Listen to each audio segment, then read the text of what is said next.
राजस्थान में जैतपुर के निकट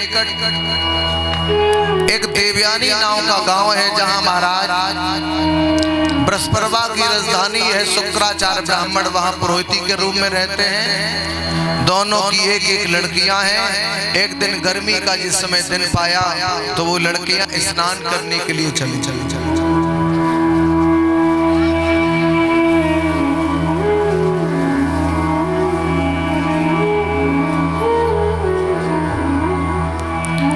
वो लड़कियां जिस समय स्नान करने के लिए चली हैं प्यारे, तो सरोवर में स्नान करने लगी नग्न अवस्था में। और एक बात मैं आपको भी बताना चाहता हूं कि जीवन में सब कुछ करना, पर जल में कभी नग्न अवस्था में स्नान नहीं करना चाहिए। क्यों? जल के देवता होते हैं वरुण, वरुण देवता का अपमान होता है।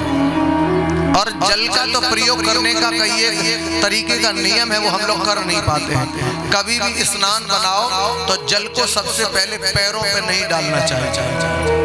जल को सबसे पहले पैरों पे नहीं डालना चाहिए। हाथ पे डाल लो, मुंह पे डाल लो, ऊपर डाल लो, अपने आप पैरों पे आ जाएगा। पहले नहीं डालना चाहिए। हम लोग कभी स्नान करते हैं, अपने अंडरवियर को कभी बाल्टी में डुबो करके नहीं धोना चाहिए बाहर। नग्न अवस्था में जल में मुझे कभी स्नान नहीं करना चाहिए। और जल को भी जीवन में इतना सम्मान दें कि जितनी आवश्यकता है उतना ही जल का प्रयोग करें। अपने इस दुनिया में ऐसे ऐसे देश हैं, तुमने बाजार में देखा होगा कपड़े बिकते हैं जिनको लोग कहते हुए पहने हुए कपड़े हैं। 100 रुपए में पैंट शर्ट मिल जाते हैं। वो कौन कपड़े हैं? वो कपड़े उस देश से आए थे, वो मैं नाम भूल गया हूँ। वहां पानी इतना महंगा है और कपड़े सस्ते हैं कि कपड़े अगर एक बार धुलेंगे तो वो महंगे पड़ेंगे। वो कपड़ा लेना सस्ता पड़ता है, इतना महंगा पानी है। अब उन लोगों से मिलके पूछो पानी के बारे में। आप अपने पिताजी से मिलके पूछो, पानी ऊपर रहता था पहले, अब तो पानी 40, 50, 60, 100, 200 पे चला। ये क्या है? हम लोग अपनी जितना हमें जरूरत उससे ज्यादा घंटों समय तक चलती है। सरकारें कितना नियम इस जल पे, जल के पर्यावरण पे और बोलती हैं, पर हम लोग उसका ध्यान नहीं। वरुण देवता का अपमान होता है, इसलिए कभी जल में नग्न अवस्था में स्नान नहीं करना चाहिए। वरुण देवता का ऐसा श्राप लगा, तुरंत ही लगा। महाराज इधर से संत जी आ रहे, देवयानी ने भाग करके और शर्मिष्ठा ने कपड़े पहने, कपड़े बदल गए। और जब कपड़े बदल गए तो देवयानी जो थी वो शुक्राचार्य ब्राह्मण की लड़की थी और शर्मिष्ठा थी वो शुक्राचार्य। देवयानी जो थी शुक्राचार्य ब्राह्मण की लड़की थी और जो शर्मिष्ठा थी वो बृहस्पति की लड़की थी। जब कपड़े बदल गए, बृहस्पति की लड़की राजा की लड़की है, शुक्राचार्य ब्राह्मण पुरोहित। जब राजा की लड़की ने देवयानी को अपने वस्त्र पहने देके बदल गए, उसने कहा नालायक, मेरे बाप के टुकड़ों पे पलने वाली भिखमंगे की औलाद, तेरी इतनी औकात हो गई कि तूने मेरे राजसी वस्त्रों को पहन लिया। और आगे बड़ी गाल पे एक तमाचा दिया। देवयानी गाल को सहलाती रही और थोड़ी देर बाद देवयानी को क्रोध आया तो देवयानी ने शर्मिष्ठा की गाल पे एक तमाचा दिया। शर्मिष्ठा को आ गया क्रोध, पीछे था गहरी खाई और देवयानी को धक्का दिया जो कुएं में गिर गई। शाम हो गई, निकल पाई नहीं कुएं से। शुक्राचार्य ब्राह्मण जब लड़की पहुंची नहीं तो छुप छुप के ढूंढते रहे। जब ढूंढते रहे, जब लड़की कहीं नजर नहीं आई, उसी समय अपने दिल की व्यथा बातें किसी से कह नहीं पाई। क्योंकि जीवन में संसार की कमजोरी को तो बता दिया जा सकता है, पर जो इज्जत वाले व्यक्ति होते हैं वो अपने घर की बातें कहीं उजागर नहीं करते, अपने घर की समस्याएं कहीं कहते नहीं हैं। क्योंकि अपनी घर की समस्याओं को तुम कहोगे तो लोग हंसी उड़ाएंगे, तुम्हें भी गलत ठहराएंगे, जिनकी गलती दे रहे हो उनको भी गलत। इसलिए जीवन में अपनी समस्याओं का समाधान, अपनी घर की समस्याओं का समाधान स्वयं आपको कर लेना चाहिए। मैंने कहा था कि आपके घर में झगड़ा हो जाए और जिस समय दूसरे लोग तुम्हारे घर में न्याय करने के लिए आने लगे तो तुम समझ लेना हमारा घर पूरी तरीके से टूट चुका है, हमारा घर पूरी तरीके से बर्बाद हो चुका है। क्योंकि जिस घर में न्याय करने के लिए बाहर से लोग बुलाए जाने लगे वो घर पूरी तरीके से बर्बाद हो चुका है। इसलिए प्यारे, आज महाराज को क्रोध आया है, ढूंढ रही बेटी कहीं नहीं मिली। राजा की लड़की घर पहुंच गई। सवेरा जिस समय हुआ तो कुएं में पड़े पड़े इलाहाबाद के राजा याति निकल रहे थे। देवयानी ने घोड़ों की टाप की आवाज सुनी। उसी समय देवयानी चिल्लाने लगी, भैया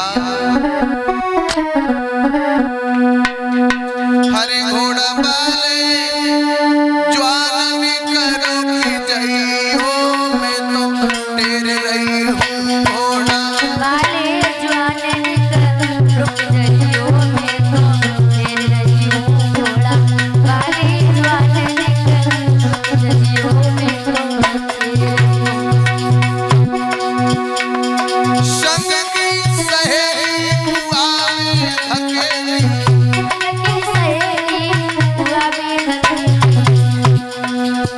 अपने कर्मन को फल धोई नहीं हूँ घोड़ा वाले ज्वालन करूँ जइयो घोड़ा वाले ज्वालन करूँ जइयो मैं तो रही हूँ घोड़ा वाले ज्वालन करूँ जइयो खड़े हो जाओ। उसी समय खड़ा कर लिया मेरे भागवत प्रेमियों। इलाहाबाद के राजा ने उजक के देखा, कौन हो तुम? बोले पहले बाहर निकाल दो। तो हमारे पहले बड़े बूढ़े ससुराल भी जाते थे तो 5 मीटर की धोती ऊपर बांधते तो एक नीचे पहनते थे। ससुराल में गेहूं मिल गए तो 50 किलो आ गए, बन गया काम। और आजकल के लड़का ससुराल में जाए, अगर आम से कहीं 4 आम के फल मिल जाए तो रखने की व्यवस्था नहीं है, क्योंकि नीचे जीन्स का पैंट है, उसमें तो फल पड़ेंगे। धोती लटका दी। देवयानी ने पकड़ लिया, ऊपर जैसे ही आई वैसे ही कलाई पकड़ ली, ऊपर खींच ली। देवयानी कहने लगी, महाराज अब इस कलाई में तुमने हाथ लगा दिया, अब इस कलाई को कोई दूसरा नहीं पकड़ेगा, मेरे साथ विवाह करो। कहने लगे, ऐसे विवाह नहीं करेंगे। तुम्हारे पिताजी यदि कहें और पत्र भेजें तो हम विवाह करेंगे, अन्यथा ऐसे हम विवाह करने के लिए तैयार नहीं हैं। आज लड़की ने जाके पिता से कहा कि हम विवाह करेंगे तो इलाहाबाद के राजा याति के साथ अगर वो ना होते तो आज मेरे प्राण चले जाते, मैं बचती नहीं। पत्र लिखा इलाहाबाद के राजा यात ने, और आज यात के लिए शुक्राचार्य ब्राह्मण ने, और जो दूल्हा बन करके आए हैं, और आज अपनी बेटी को दुल्हन बनाया और शर्मिष्ठा को दासी बना करके भेजा। शुक्राचार्य ने कहा, मेरी बेटी के साथ धोखा मत करना, सब कुछ करना, मेरी बेटी के साथ धोखा मत करना। बोली गोविंद भगवान की। विदाई होके चली है और वहां जाकर के पहुंचे हैं तो इधर शुक्राचार्य ब्राह्मण की लड़की थी। समय बीतने के बाद उससे 2 लड़के पैदा हुए, और कुछ समय व्यतीत होने के बाद मेरे भागवत प्रेमियों उस दासी के यहाँ भी महाराज आने और जाने लगे, उससे 3 बालक पैदा हुए। देवयानी को पता लगा तो रोके अपने पिता के पास पहुंची। पिता ने श्राप दे दिया, ओ राजा याति, यौवन के घमंड में तूने मेरी बेटी के साथ धोखा किया, तुझे श्राप देता हूं, तू बूढ़ा हो जा। उसी समय राजा याति बूढ़े हो गए। अब तो बुढ़ापा आ गया और बुढ़ापे पे पश्चाताप कर रहे हैं। और प्यारे, जीवन में बुढ़ापा पश्चाताप तो बुढ़ापे पे ही होता है सारी जिंदगी का। हरे तूने हीरा और हीरा दियो छपर, तूने हीरा दियो छपर में, तूने हीरा दियो छपर में, तूने हीरा दियो। बालापन तूने खेल गवाया, बालापन तूने खेल गवाया, फिर विषयन में ध्यान लगाया, फिर विषयन में ध्यान लगाया। कोई भूख लगी कैसी अफरे में, और तूने हीरा दियो छपर में, हीरा दियो छपर में।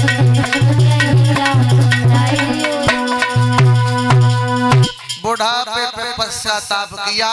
अपने बेटा से कहा, बेटा एक काम करो, छोटे वाले पुरुष है, मेरी अपनी जवानी मुझे दे दो, बुढ़ापा ले लो। और सबने मना कर दिया। छोटा वाला बोला पिता तो पिता होते हैं, तुम्हारा अधिकार है शरीर पर। बेटे ने अपनी जवानी दे दी बाप का बुढ़ापा लेने के लिए। दूसरे नंबर का बेटा बोला बाप ये क्या कर रहे हो, गलत बात, कि मेरी ससुरी को ले जा करके और मेरी मैया पर जवाओगे। हम सत्य धर्म से कहते हैं तुम घोर नरक में जाओगे।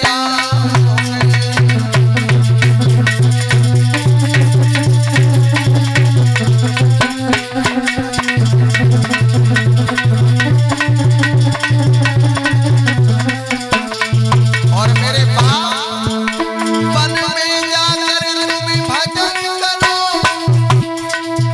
कालक को पिता जवानी में। इतनी है बाबुल नाय मानो मर जाओ चुल्लू भर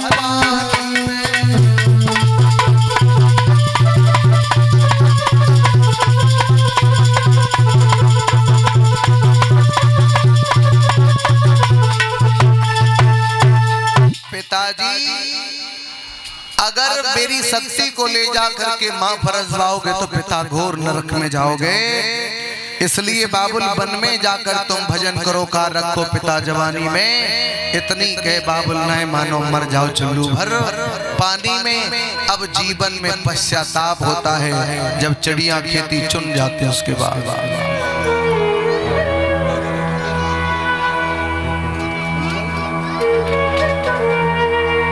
बोली वृंदावन बिहारी लाल की। तो भागवत प्रेमियों सुखदेव भगवान कहते हैं राजन परीक्षित, इसी वंश में आगे चल करके महाराज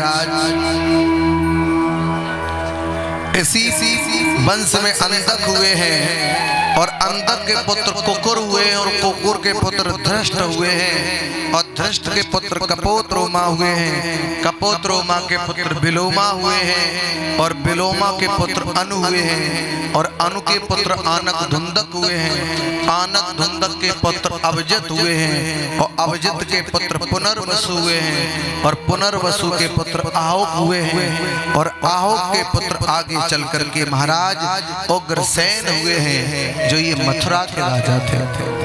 मथुरा के राजा विवाह हो गया।